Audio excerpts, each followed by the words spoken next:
Hey y'all, this is Lucy and I write the blog Paper Glitter Glue, and I just wanted to show you my latest little house. This is the Red Roof Holiday Cottage, and it's a little glitter, you can call it a glitter house, a Putz house. I call it a little cardboard house or a paper house because that's the main material. I mean, it's cardboard, but it's paper based. So anyway, I wanted to go over a few things about making it. You can find the pattern and the template SVG cut files for free on my blog, Paper Glitter Glue. Okay, so the Red Roof Holiday Cottage.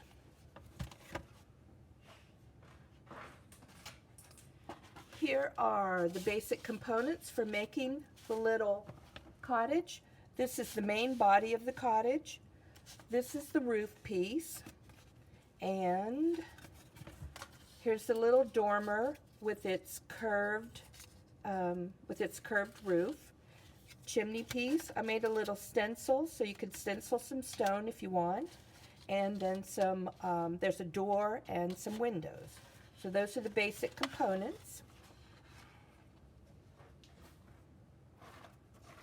And here is one almost done. I like to paint it and do everything while it's flat. I'm just neater that way. There is a disadvantage to it. When you construct the house, a lot of times these corners open up and you have to retouch them. So I'll add some more paint in these areas so that it won't be so, you won't see raw cardboard. And you'll also notice on the back I put what I call window material. It's actually just plastic packaging that I've stained with alcohol inks, and I've glued on with a glue called Glossy Accents, and I like it because it's transparent, and if you smear it, it makes it kind of translucent. It dries really fast, and it works well with a non-porous material like the plastic material. So this is my little asymmetrical house, and I use my favorite glue to glue it together, and that's Aleene's Tacky Glue. I like the one Fast Grab because it really and truly does hold faster. It's very, very thick, and I have to store it upside down. So this is the glue tab to get the majority of the, to glue the house together. It's really just one glue tab for the main part of the house. And then let's just fold it. I've kind of folded along the score lines already. Line it up. And then my favorite little binder clips. Add binder clips. Try to make sure it's lined up when you do that. And then my next tool is painter's tape, and I like this green frog tape because it's kind of a gentle tape and it's not going to pull off my surface since I usually paint them before. Okay, so that is how you construct the house itself. Now before I did that, I kind of bent, because I've got an asymmetrical curved roof, I kind of bent and curved these pieces so I can tuck them, so I can glue them together at the top and then kind of push down and tuck them behind the gables. And what they do is I'll add glue to the gables and they'll keep the gables straight, and it basically keeps your house square. So that's the whole point of this, of these roof flaps. They're not really to support the roof so much as make the house steady. Just provide support for the entire house. So I just added a generous amount of glue here. Binder clips, and line up the edges. And I'm going to let that dry before I try to glue it because I really want it to be in the right place. And then I'll apply glue along here and glue the gables to the roof flaps. And then, once that's glued, I will add the roof.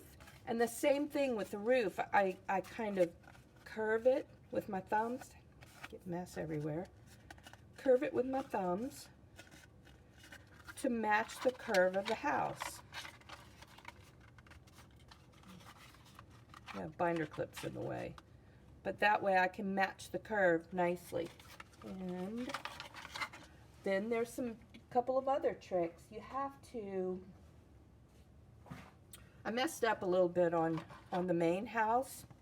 I didn't put the chimney in the right place. You kind of have to match the curve. See, if this goes in the middle, you see how it matches, but if you put it too low, it'll angle, and too high, it bends forward. So it really fits in the middle of the curve on this side of the house. And the same way with the chimney. And that's where I really messed up. The chimney goes about here. And if you glue it in the right place, it'll be straight up and down.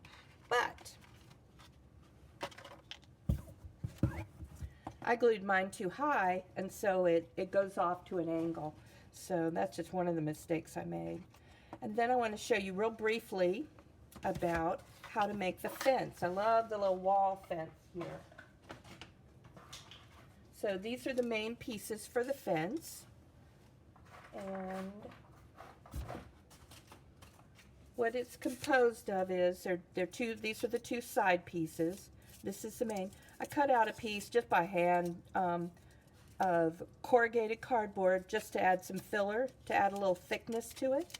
And then the next thing is there's strips on your pattern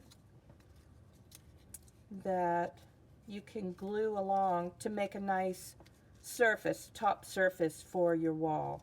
And you can see that here. That's just a strip glue there. And then on your base, your cardboard base, and I've got tutorials listed in the blog piece, how to make the base. So just glue the wall to the base, glue the wall to the base, and then first I glued this one, and then I glued the side pieces, and I made a mistake. I just didn't even notice that. If I had noticed it in time, I would have, and I could still fix it probably, I would have put a little filler, some grit paste or texture paste, something in there to fill in that space. And then to decorate it, I just used a bottle brush tree that I actually painted. If you stain them, the stain often bleeds into snow, and I wasn't sure if I was going to add snow or glitter. I ended up just doing glitter. So I painted it with green paint and then Mod Podge, and then you know, I just kind of smeared the glue on thickly, and I used a glitter that I really like called Distress Glitter. I don't have, anyway, it's a mineral-based glitter. It's not a plastic glitter, so it doesn't get everywhere. And then Tim Holtz has these beautiful little deer, and I stained this one with an alcohol ink called Ginger, and I just think it makes a nice addition to the little red roof cottage. And then the snow is Snow Tex, and I mix it with some white paint because I like it to drip just a little bit. I think it makes a softer surface. It's not so gritty. You can see some of it dripped too much, but anyway, I think it makes a nicer line, and it also kind of mounds up on things. So that's why I used the Snow Tex mixed with white paint, and then again I covered that with Mod Podge and the Distress Glitter. And so those are just kind of some basics on making the red roof cottage, holiday cottage. And it's a little Putz house or a glitter house, and you can make it pretty easy, and it'll be a delightful gift for somebody and just look great for your holiday decor. Okay, this is Lucy, Paper Glitter Glue, and I hope you enjoy making a little house. Alrighty, y'all have a good time. Bye.